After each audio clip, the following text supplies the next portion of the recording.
नमस्कार बालमित्रांनो, कसे आहात? मजेत आहात ना? ज्ञानेश्वरी विद्या मंदिरामध्ये माझ्या सर्व लहान मोठ्या विद्यार्थी मित्र मैत्रिणी यांचं स्वागत आहे. आज मी तुमच्यासाठी एक नवीन अकबर बिरबलाच्या गोष्टीतल्या खजिन्यातून एक नवीन कथा घेऊन आलेली. त्याचं नाव आहे जो भूख से गई वो हौद से नहीं आती.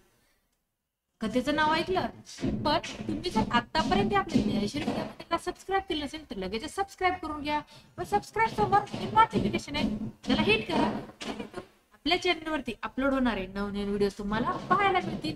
तसेच मुलांनो, आपल्या चॅनलवरती तुम्हाला अकबर बिरबलाच्या असंख्य अशा गोष्टी पाहायला मिळतील. त्या गोष्टी पाहण्यासाठी तुम्ही चॅनलला सबस्क्राईब करू नका बरं का.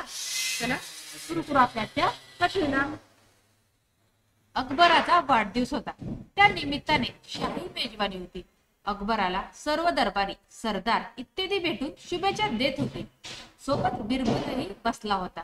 अकबराचे साम्राज्य मोठे असल्याने त्याचा दबदबा फार मोठा होता. दूर दूरच्या राजांकडून या निमित्ताने शुभेच्छा संदेश येत होते. त्यासोबतच त्या राजांचे दूत अकबरासमोर विविध नजराने सादर करत होते. भरजरी कपडे, सुवर्ण मुद्रा, सुंदर रत्ने आणि अलंकार इत्यादीचा समावेश होता. अकबरासमोर हे सादर झाले की तो त्यावर हात ठेवून त्याचा स्वीकार करत होता आणि मग त्याचे सेवक हे सगळे शाही भांडारात जमा करत होते.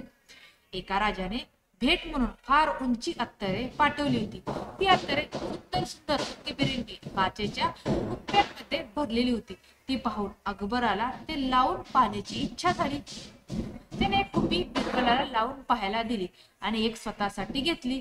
अकबराने कुपी उघडून हातावर अत्तर लावायचा प्रयत्न करताना त्याच्याकडून थोडं जास्तीचं अत्तर त्याच्या अंगरख्यावर सांडलं. अकबराने पटकन ते टिपून घ्यायचा प्रयत्न केला, पण तो यशस्वी ठरला. अकबराला तेवढ्यात बिरबल समोर असल्याचे लक्षात आले आणि तो अवघडला. बिरबलाने हे पाहिलं. असे वाटून गेले की एवढा मोठा बादशाह, त्याची संपत्ती केवढी, आज आलेले नजराने किती आणि अत्तराचे काही थेंब गेले तरी किती कासावीस होते. तो काही बोलला नाही, पण त्याच्या चेहऱ्यावर एक मंद स्मित आलं. अकबराचे हे लक्षात आले.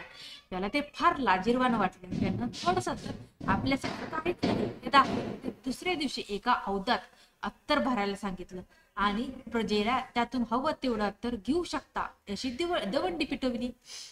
सर्व लोक येऊन अत्तर घेऊन जाऊ लागले आणि अकबराची स्तुती करायला लागले. अकबर मनोमन खुश झाला. बिरबल आला आणि हा प्रकार कालच्या एवढ्याशा गोष्टीवरून अकबराने एवढं टोक गाठलेलं पाहून त्याला गंमत वाटली. त्याने अकबराजवळ जाऊन त्याच्या कानात म्हटले, हुजूर, जो बुनसे गई वो हौद से नहीं आती. म्हणजे थेंबर अत्तरसाठी धडपड केल्यामुळे जी अकबराची शान गेली ती नंतर हौदवर वाटल्याने परत नाही येऊ शकत. अकबर काय समजायचं ते समजला. बिरबलाने याची कुठे वाच्यता केली नाही आणि अकबराने तो विषय पुढे सोडून दिला. तर पहा, अकबराने एक टिपका अत्तराचा सांडला म्हणून तो भरण्यासाठी किती धडपड केली, पण ती धडपड कुणाला दिसली तर बिरबलाला दिसली.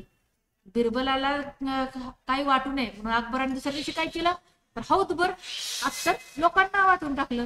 पण ही धडपड त्याची एका बुंदासाठी म्हणजे एका थेंबासाठी होती.